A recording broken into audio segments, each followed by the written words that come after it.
The following talk was given at Mile High Church in Lakewood, Colorado. Please visit our website at milehighchurch.org.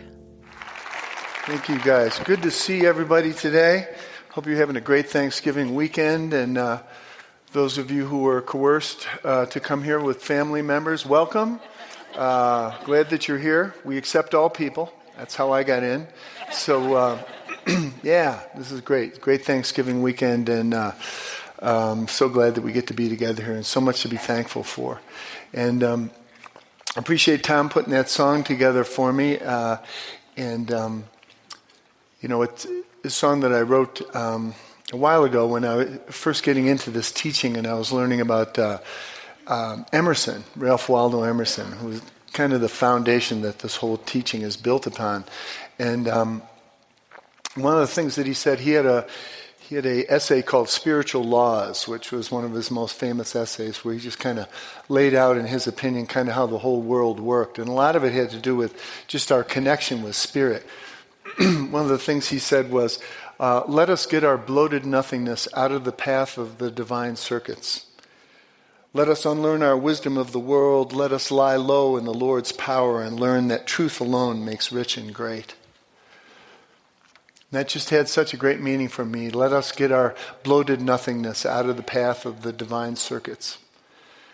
I couldn't really find anything that rhymed with bloated nothingness, so I just had to work around it. But I love the concept of the divine circuits. The concept of the divine circuits, that each of us is connected with something so big and so powerful and so loving. It's beyond our wildest dreams. And yet is the very essence of who we are. What Emerson was talking about was, allow that to move through us. So it's a big part of our teaching to allow that spirit that's alive in us to move through us, to have its way with us, and to bring us into the world. So what I want to talk about today is how we can do that. My talk title this morning is Loving What Is. Loving what is. We're always working on, we've got to do something different. We've got to make things work in a different way. So today we're gonna focus on loving what is, bring a tighter connection to ourselves in that spiritual life that is seeking to express itself through us. You guys up for that? Yes. All right, cool. This is the right group then. So So I've been working a lot lately with a book called Loving What Is. It was written by a lady called Byron Katie. And I worked with this book before, and it jumped off the shelf at me, so I'm like, all right. So dug back into it, and it's a great book. And one of the things that she says in there is that we need to stop arguing with reality. Stop arguing with reality. And wow, it's a great thing, and this can be a tough thing to look at, but what she's really talking about is are there ideas that we're holding on to, concepts that we're holding on to, old resentments, old grudges that we're holding on to, that are really in the path of the divine circuits, that are keeping us from feeling that connection with spirit that is alive for us, that is available to us. And are we willing to look at those? She has a process called the work, where she works with people one-on-one and has them write down the things that are really bugging them, their resentments, what brought them there that day to her workshop to get on something. And it's, it's, my life would be so much better if this person that I'm with was different. Or if I just had more of this, my life would be better. Or if this hadn't happened to me, my life would be better. Or if the world wasn't so bad, how can I be happy when the world is so bad? And what she gets people to do is to examine those thoughts, to go through this process. And the first question she asks is it true?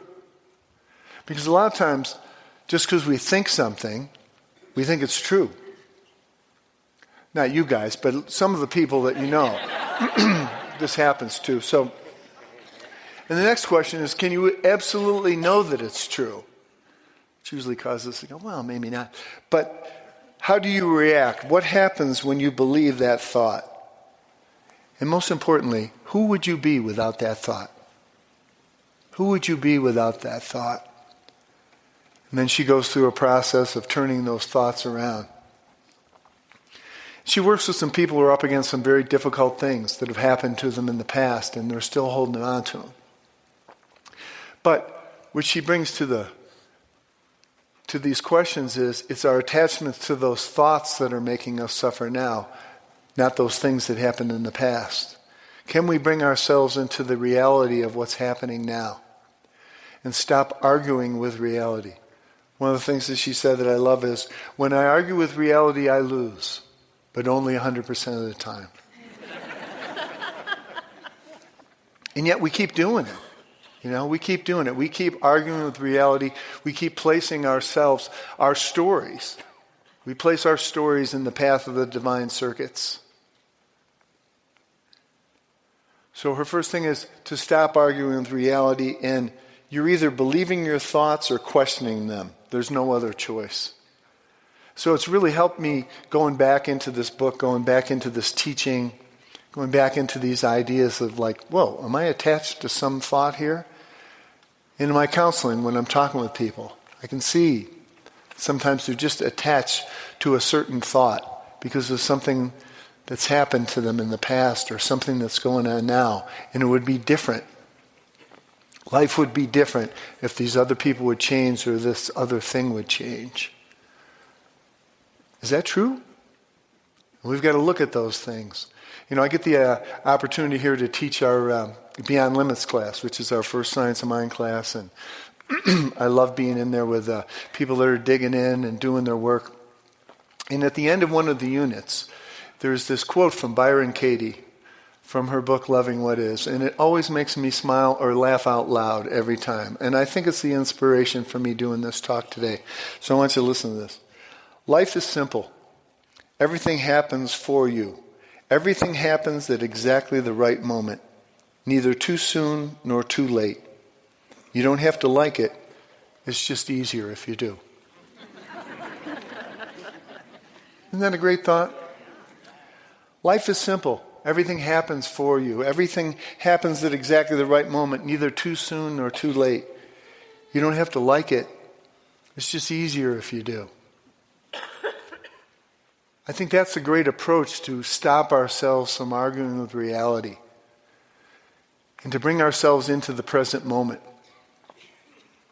and to deal with the present moment and to realize that it's unfolding exactly as it should be, or it wouldn't be unfolding that way. We're in a time of great change here in our community with Dr. Roger announcing his retirement. And it's really rare that somebody plans an ending like this and is so conscious about doing it. Usually we kind of blow stuff up to get out the door, don't we? You know who I'm talking to. The person sitting next to you. And it's but we blow stuff up, because it's better to be mad than to be sad. So we're, and Dr. Roger has given us an incredible gift by doing this so consciously. Not only about what he's doing in the community, but about giving us the opportunity to look at our stuff. And can we do things more consciously? And can we see the gift that is available in the present moment that we're in right now? It reminded me of the time back when Dr. Roger left to go to California. I had just started coming here. Stephanie and I were here, and our kids were both toddlers, and I'd started working in the youth ministry, volunteering on Sunday mornings, and just getting into it. We were just starting to move into it, and I remember being in the back of the sanctuary over in the Vote building when Dr. Roger announced that he and Erica and the boys were moving to California, and just man, the feeling in the room, the people were just crushed and they were so bummed out and everything. And I remember standing in the back, and I had been aware that the person who was doing like the junior church coordinator thing was going to be leaving. And I expressed an interest in maybe taking on that job. Just a part-time job, mainly on Sunday mornings. And I'm attracted to low-paying jobs for some reason. And so I thought, wow, that's perfect for me. And so So after Dr. Roger made his announcement, the next morning, that Monday morning, I called the office and said, can I talk to the minister who's in charge of the youth ministry? And I knew who she was. And I said, are you going to hire me to do that job or aren't you? And she said, well, okay, yeah, I guess if you want it. And so I really dug in with this, and I had no idea where it was going, this whole youth ministry thing. I had no idea where it was going. We didn't have much going then, but since we had a couple of kids and there were some other families around us that really wanted to get more stuff going, we just dug in, and we started building things and starting camps. And we didn't know what we were doing, but it didn't really matter. We had the heart for it, and we had people behind us. And so when Dr. Roger came back 4 years later, he really got behind what we were doing here. And it's now blossomed into this incredible thing at exactly the right moment, at exactly the right time. You know, and could have looked at it that it was a really bad thing that he was leaving, or could have looked at it, this is an opportunity for us to step up. And I think we're in that same place now. This is an opportunity for us to step up and to listen to what God has in mind for this community. Because it's such an amazing community that we have here. And it's going to thrive, and it's going to get stronger, and it's going to grow. And the reason is because of us, because what we bring to the party here. And I think one of the things that we need to do is to cultivate a God-listening heart. Cultivate a God-listening heart. You know, a lot of times we're listening to our thoughts, and our thoughts are running through us all the time. And it's like we're having this conversation with ourselves, and it's not necessarily a good conversation, but we're beating ourselves up about things or reliving things from the past or our fears from the future. And we need to tune into God more. Paramahansa Yogananda said that God's radio is always on. We're just not necessarily tuned into that frequency. If we're going to develop a God-listening heart, we need to tune into that frequency.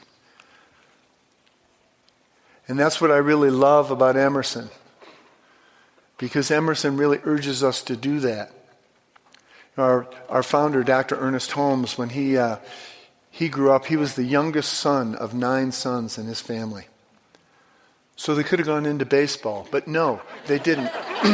They went more into a spiritual type of direction. But, you know, he only had like an 8th grade education, never finished high school or anything like that. He was self-taught. But he had such a thirst for truth and the truth and the power that lived in all of the religions. And that's the foundation that we stand on. And when he first left home and went to visit one of his brother's houses, he found Emerson's essays on one of the bookshelves there. And he just kept reading these essays over and over. Spiritual laws, nature, these incredible essays by Emerson about the power that lives within us. And he said, finally he realized he's talking about me. So I would say today, he's talking about us. Emerson is talking about us, all of us. This grandeur, this power that he speaks of that is alive in us. We can have that if we get ourselves out of the path of the divine circuits. I want to read you something here from Spiritual Laws. A little consideration of what takes place around us every day would show us that a higher law than that of our will regulates events. That our painful labors are unnecessary and fruitless. That only in our easy, simple, spontaneous action are we strong. And by contenting ourselves with obedience, we become divine. Belief and love. A believing love will relieve us of a vast load of care. Oh, my brothers and sisters, God exists. There is a soul at the center of nature and over the will of every person, so that none of us can wrong the universe. Those are big ideas, but those are ideas about us. And we find ourselves in the situations that we're in now. Sometimes we can look around and see, God, things are just so bad. Things are so bad. There's a larger story unfolding around us. And the concept that God has work for us to do is a big one. In my Science of Mind class that I've been teaching, the first week I said, how many of you, when I just used the word God, it kind of makes you tense up? You got to charge on that word. About half the hands in the room went up. So one of the things I said is we got to see what words, what ideas, what concepts keep us from getting to a life with Spirit. And a lot of us have images of God from when we grew up. God's angry. God's up in the clouds. God looks like Charlton Heston. God is watching us all the time. Who wants to have a relationship? I'm not going to be qualified. And we've got to let go of that idea. We got to get that idea out of the path of the divine circuits. We got to come up with a name for God that works for us. The ancient Hebrews, when they started writing things down, they didn't have a word for God. They just jammed 4 consonants together that they couldn't pronounce because they knew it's too big for us.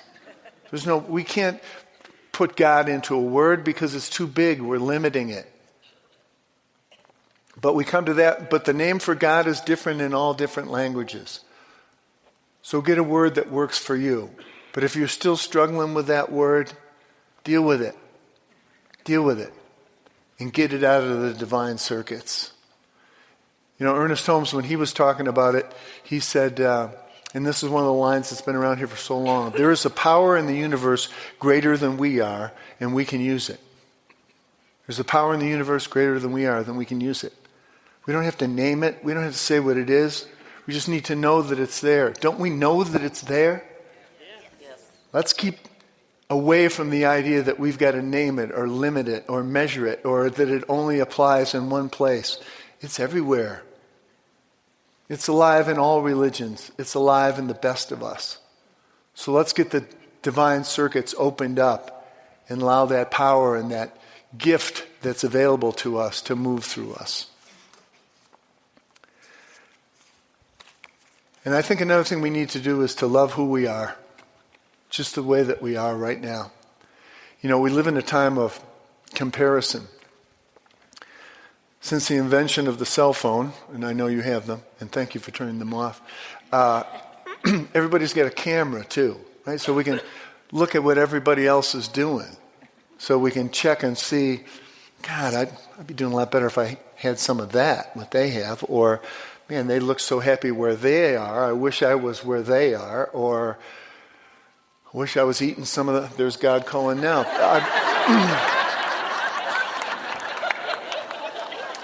I should probably take that. But, if I was eating what they're eating, I'd be happier. But we got so much comparison going on. And it keeps us from being in the moment that we're in and loving what is. And we need to be aware of that. And we need to not be trapped in that, into thinking that things would be better if I was someplace else. It's unfolding exactly as it should be, right where I am. And it's only when we bring ourselves to this present moment, give ourselves the opportunity to connect with that spirit that's within us, and to tune into what God has in mind. What does God have in mind for us? When we develop that God-listening heart, and we also fall in love with who we are by loving ourselves the way God loves us. Not from a psychological perspective, from a spiritual perspective. Because sometimes we think the only way that we can be lovable, the only way we could bring love into our lives is if we act like somebody other than ourselves. That's not the truth. That's not what is. One of the great writers who we've had here several times at Mile High Church, John Bradshaw, did so much writing about the family and the shame that lives in the family and the stories that we come forward and how they move into addictions. He talks about what he called the mystified self, that feeling of being disconnected and unlovable. He said this: the mystified self is born out of our belief that we are only lovable when we are not being ourselves. This creates feelings that are frozen, that continue expressed through all of our relationships until they have been embraced by us and integrated. It also creates confusion, pain, addiction, and relationships that are not based in the truth of spirit. So getting aligned with the fact that we were created individually to be ourselves, to be exactly who we are. Not only are all the other jobs taken, nobody else is qualified for this job. We've got to do it. And the only way that we can do it is if we open up to the ideas that God has in mind for us, and to know that we're loved just the way that we are. Just the way that we are, we're loved. It's a leap, depending on the way that you grew up, the messages that you got early on about worthiness, the mistakes that may have happened in your life, the things that you're not proud of, the things that have happened to you. But now it's our thoughts about those things that keep us trapped. Not those things, those thoughts. So we need to have the courage to look at those and go, are those thoughts true, and who would I be without them? And probably the most important thought we want to let go of is that for some reason, for any reason, that we're not lovable. I want to give you a quote here from Henri Nouwen, who was a Dutch Catholic priest. Great writer. Wrote a lot about divine love.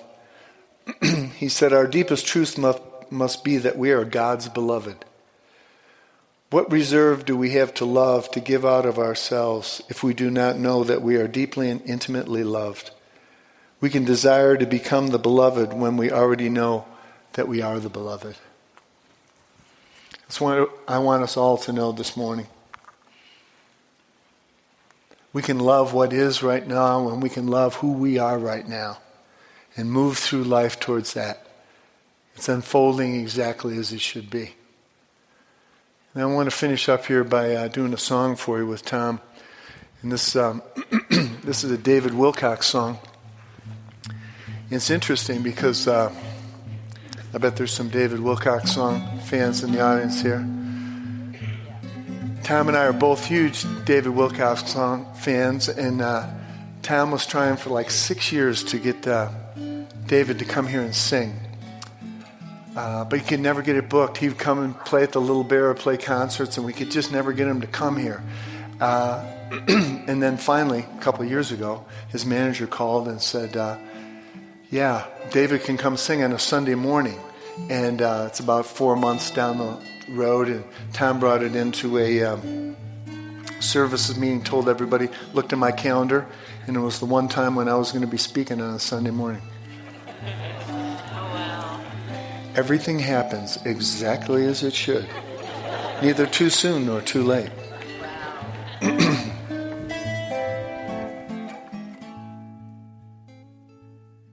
Now when the paint jar tipped off of the table, you watched as it started to fall.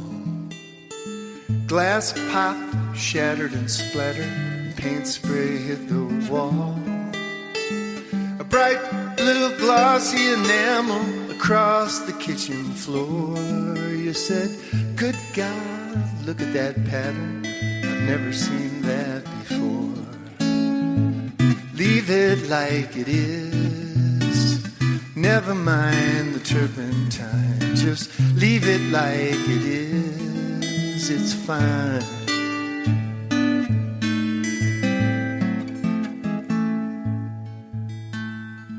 Now when the paint dried, you gave it a title. You called it Kitchen Blue. A white frame painted around it, and gallery lighting too. Rich folks come over for dinner. They all want one of their own. They say, how much? Who's the artist? My, what a beautiful home. Leave it like it is. Never mind the turpentine. Just leave it like it is. It's fine.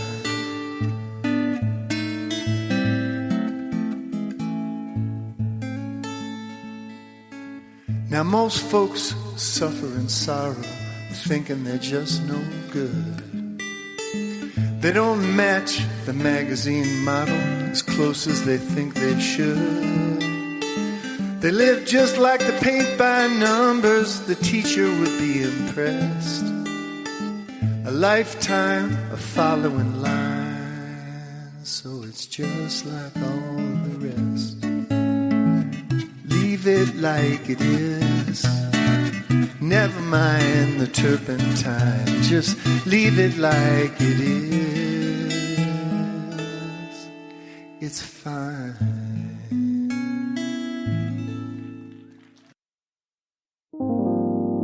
Thank you for listening to the Mile High Church podcast. This podcast is made possible by the generous contributions from listeners like you. If you'd like to make a donation, text 720-230-1404 or visit us at milehighchurch.org.